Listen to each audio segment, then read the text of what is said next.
guys, so today I'm going to be talking to you guys about some of my favourite classics and literary fiction that I read during 2016. I've mentioned it sort of briefly previously, but prior to joining BookTube, which I did at the start of, January in 2016, I usually only read classics.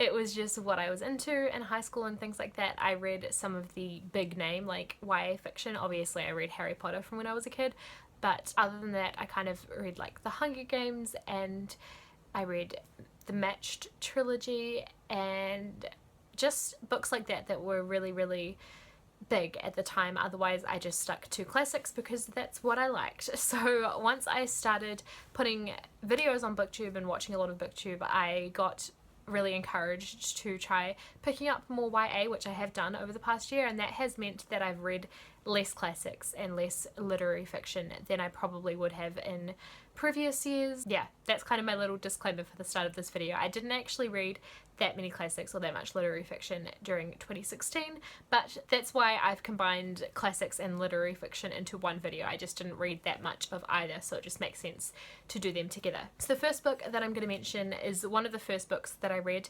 during 2016. I read it in January, and it is The Figure in the Carpet by Henry James. Set in the Victorian era, the main character in this is a writer, and he's kind of hanging out with other writers, and one of them is quite well known and quite famous, and he's trying to like befriend him and stuff like that. And there's this big mystery with that writer.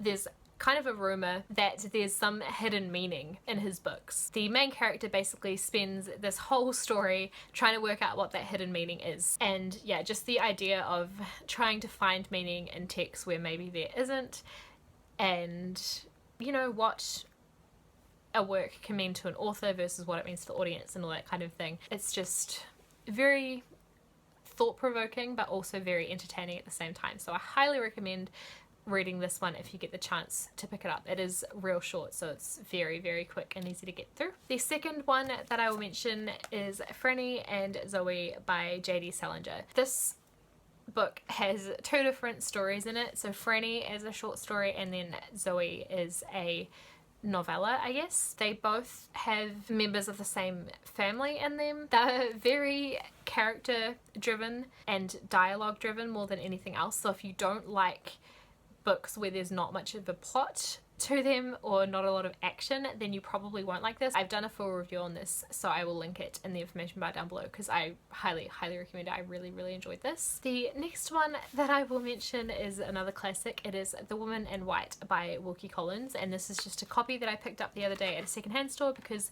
when I read it originally I borrowed it from the library, so I was really stoked to find this one secondhand. It's a really old copy, so the page is like really satisfyingly thin. This one I heard recommended by Shout Amy, who is a booktuber that I really like. It's a bit of a complicated story and it is quite a long one. This book looks deceptively small because the pages are so thin. There's like nearly 600 pages in this book. It really doesn't look like it, but there is.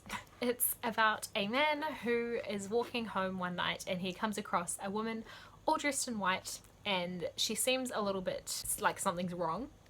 And shortly after that he runs into some people who he overhears asking a police officer if they've seen a woman in white because she's escaped from a mental institution. So the story kind of goes from there. This guy is an artist and he gets hired to tutor a couple of girls in a family basically, so he goes to live with them and it all kind of ties in together. There's this big mystery that gets more and more intense as the story goes on. It's amazing. It's a really fast-paced story, so I highly recommend this if it sounds interesting to you.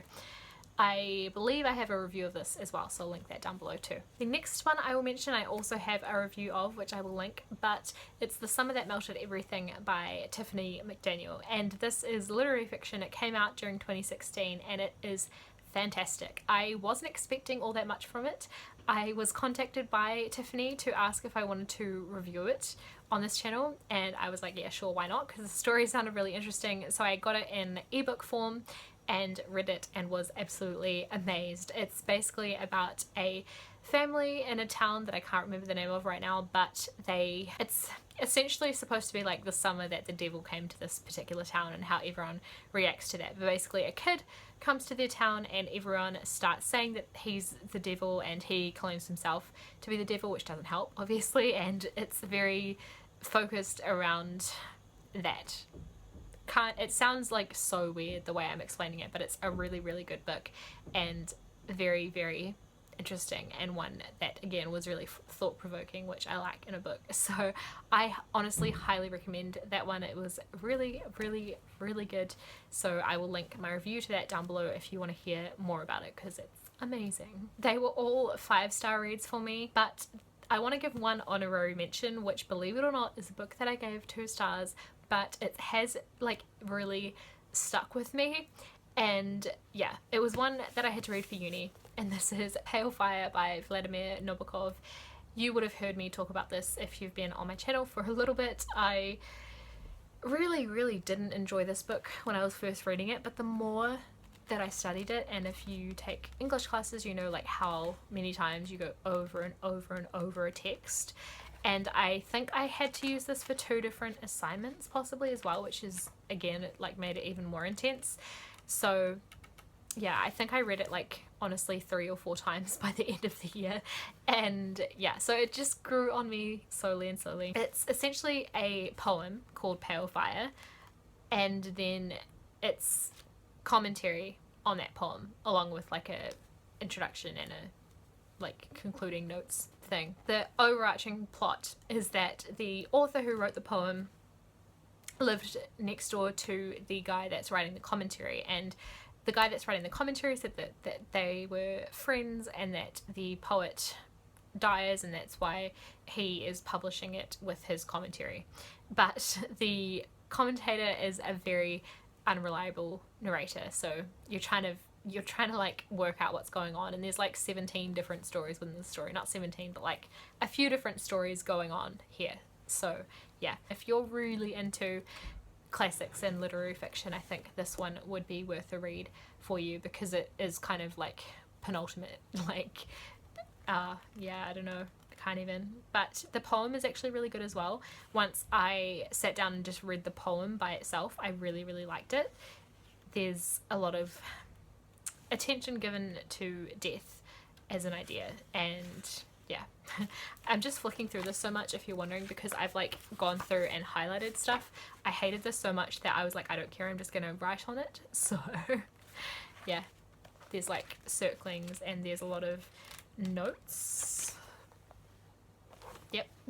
Just thought I'd give that an honorary mention because it's one that really grew on me. So that's it for my favourite classics and literary fiction of the year. I hope you guys enjoyed this video and got some good recommendations out of it. Like I mentioned, I will link reviews and stuff of any of these books down below, and you should recommend to me some of your favourite classics and literary fiction. Thank you guys for watching this video. I will see you in a couple of days actually with a bonus video. Bye.